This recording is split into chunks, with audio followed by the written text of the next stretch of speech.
Hello friends.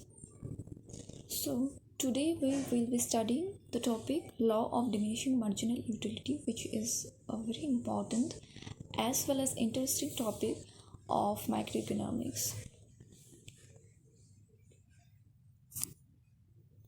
Okay, so before going to the main topic, let us study the prerequisites as well as the assumptions of the law. So prerequisites here means certain topics which you need to know before knowing the main law.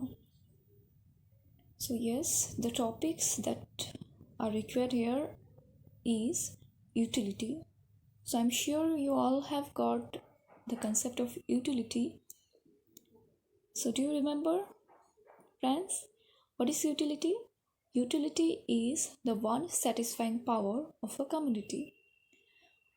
For example, when you write with a pen, I'm sure you all are students. So you all write with a pen. So when you write with a pen, suppose a gel pen or a ballpoint pen, you all get certain level of satisfaction that yes, this pen is really good, this pen is really smooth. Yes, so that satisfaction which you get from that pen is the utility of that particular pen. Clear? Now, what are the types of utility? So basically there are two types of utility. One is total utility and another is marginal utility. Now let us see what is total utility. Total utility is the aggregates of utilities obtained from the consumption of different units of a commodity. Okay. So note that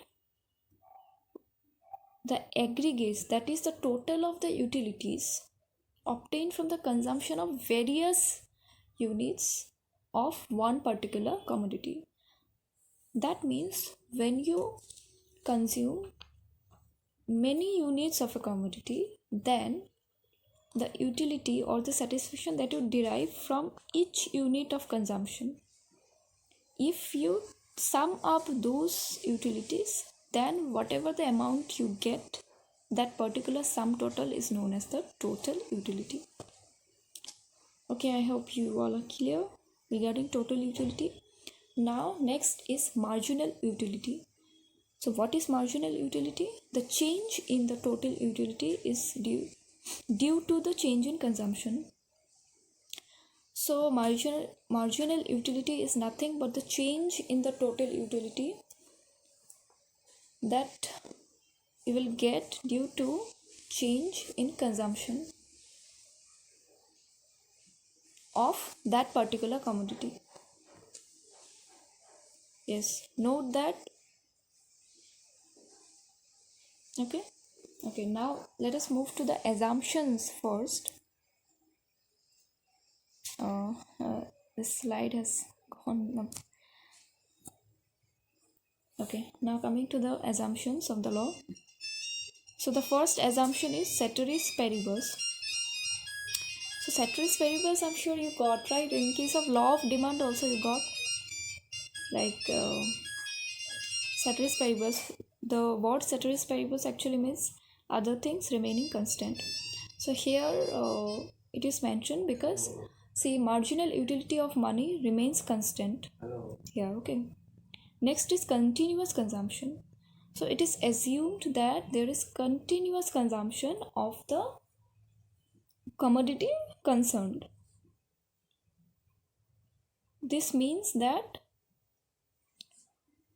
see, now just see, if there is no continuous consumption of the commodity, then the marginal utility derived will never decrease. No, because today if you are consuming one glass of water and tomorrow again you are consuming, then you might get the same level of utility and the utility will not decline.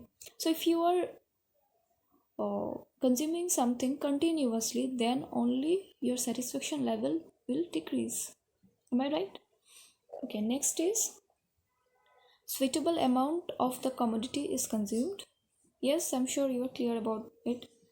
That means the particular commodity that is concerned, suitable amount of that commodity is consumed. Okay, there is no change in the income, taste and preference and habits of the consumer. So it is assumed that there is no change in income, there is no change in the habits, there is no change in the taste and preference of the consumer. Also, there is no change in price of the commodity and its substitutes, because if these things change, then what will happen? Imagine what will happen. If price of the commodity change, then demand will also change. Yes, and when demand will change, then consumption pattern will change, and when consumption pattern will change, then utility derived will also change. So then law of diminishing marginal utility might not hold. Yes, so these are the assumptions which helps this law to be a law actually. Yes, clear up to this, I am sure. Okay, next is next let us go back to the main law.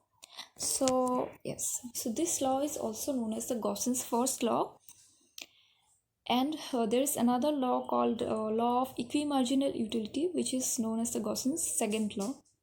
So anyways, here we are concerned about the Gauss's first law, that is the law of diminishing marginal utility. Okay, so what does this law states? The law of diminishing marginal utility states that as more and more of a commodity are consumed, marginal utility derived from every additional unit declines. That is, decreases. Okay. So here I would like to give you an example. Suppose on a hot summer day, you come back home from work, very thirsty, feeling very bad. So you'll feel like taking a cold glass of water. So when you drink that cold glass of water,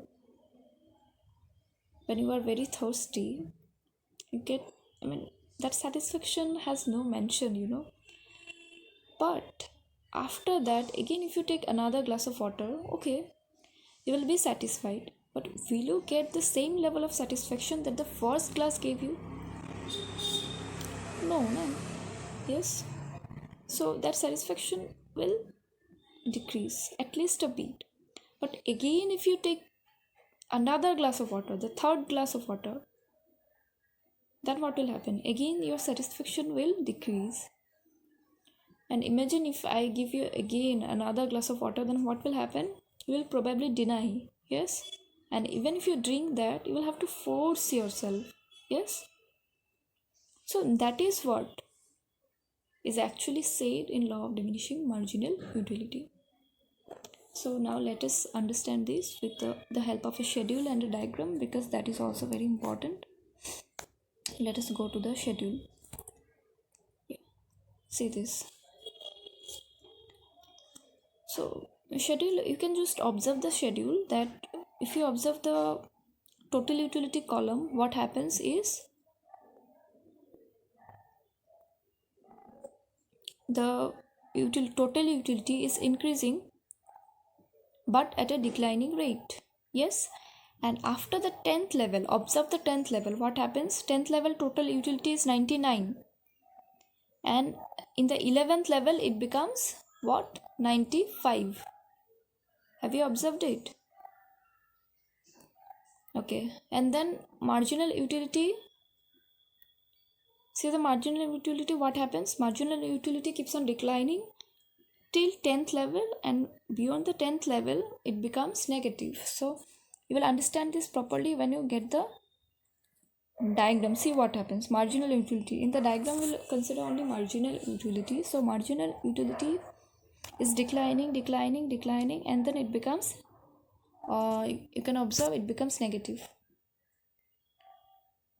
So the point at which the marginal utility becomes negative from positive, it is that point is called the point of saturation. Okay. And so this is the law of diminishing marginal utility. marginal utility declines as the